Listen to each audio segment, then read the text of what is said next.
আমরা রোজা আল্লাহর সন্তুষ্টির জন্য রাখি। রোজার অর্থ সংযম। আমরা যে সব কিছুতেই জানি সংযমী হই।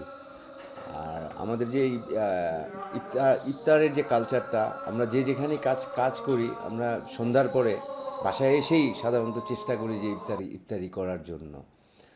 আল্লাহর রহমতে আমরা ওটা করতে পারি।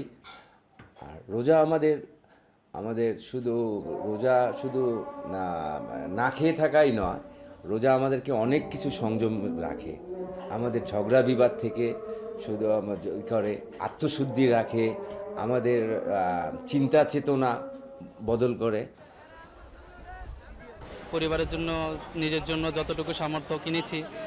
আর সবচেয়ে বড় বিষয় যে ঈদে যে বাড়ি যাব, গ্রামে যাব, এটা হচ্ছে সবচেয়ে বড় আনন্দ।